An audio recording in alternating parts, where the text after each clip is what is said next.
Welcome back to the Blood Clot channel. In today's video I will be changing some shock absorber on this 2020 Stoughton 53-foot drive-on trailer. Stay tuned.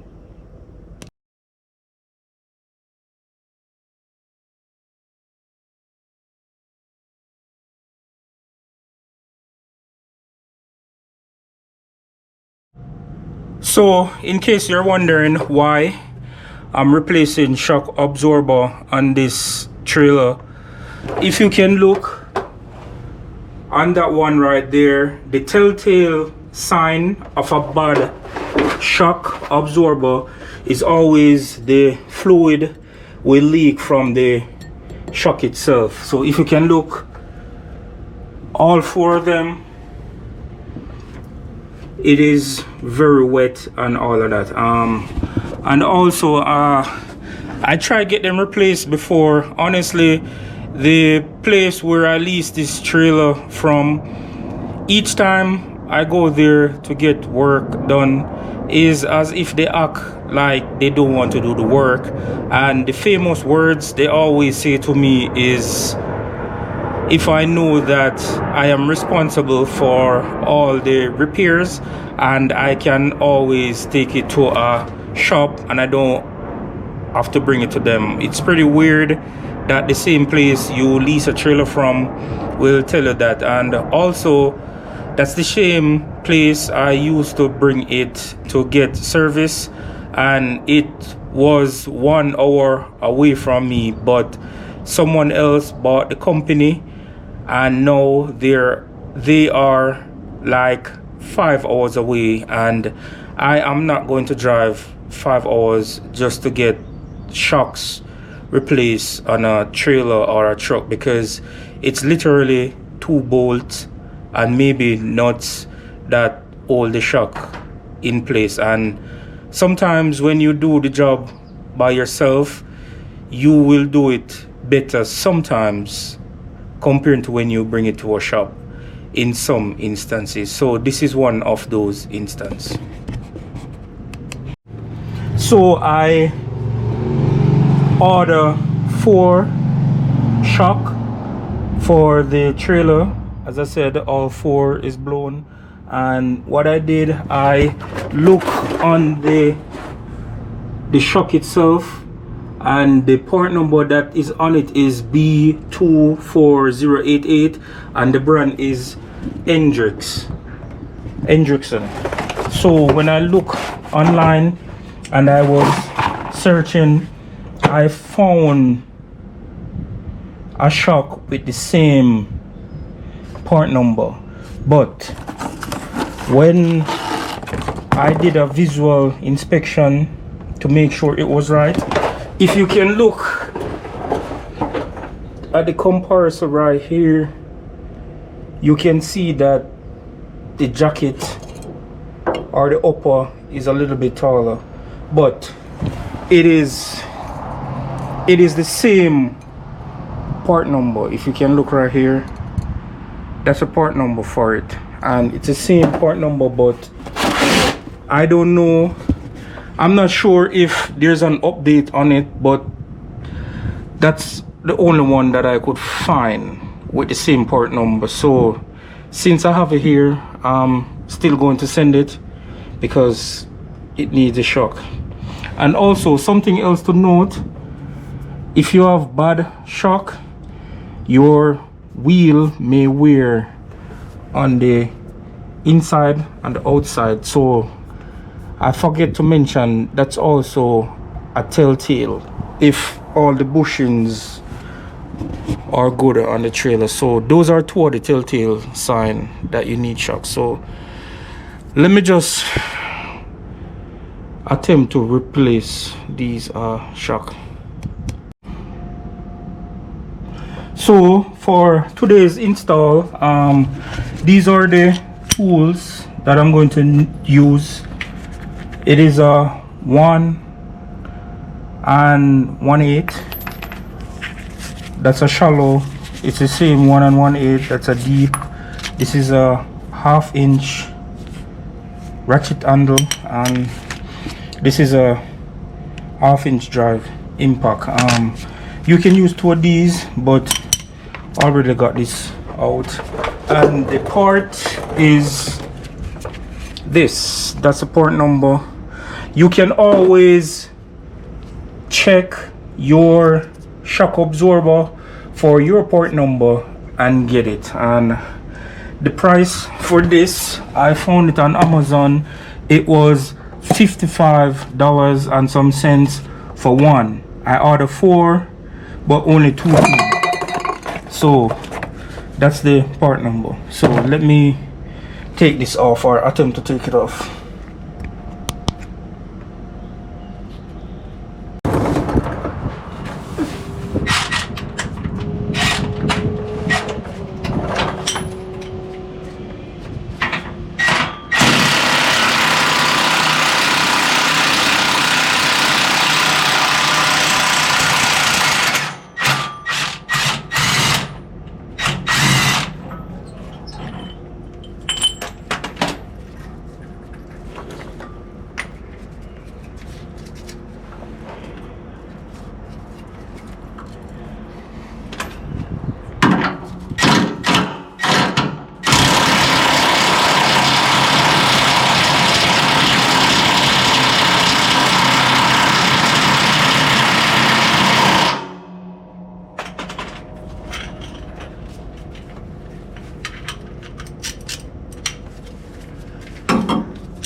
So that's the old.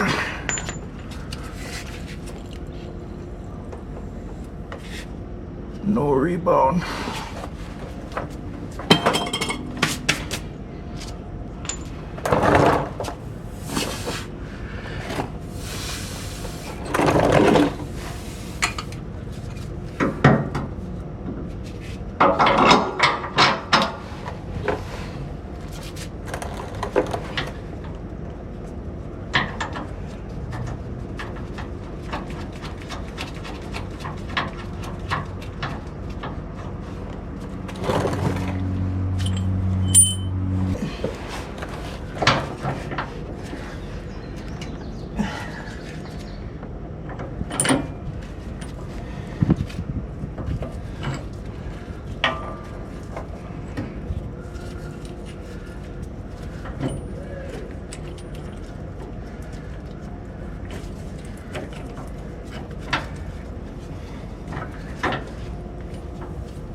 So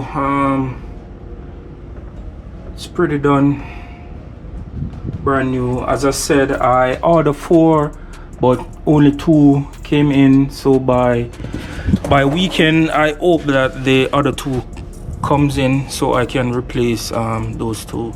So if you had found anything useful or valuable from this video, please don't forget to share, comment, like and subscribe, because when I look at the analysis, 98% of you guys that watch the videos aren't subscribed. So it's very easy, it's cheap, it doesn't cost anything. I mean, you can just click subscribe whilst you're watching the video, hit a like, and yeah, just help me out to grow the channel. I mean, this can be something substantial, and yeah, and this is the end of the video, so I catch you all in the next video. So until then, just keep trucking. Peace.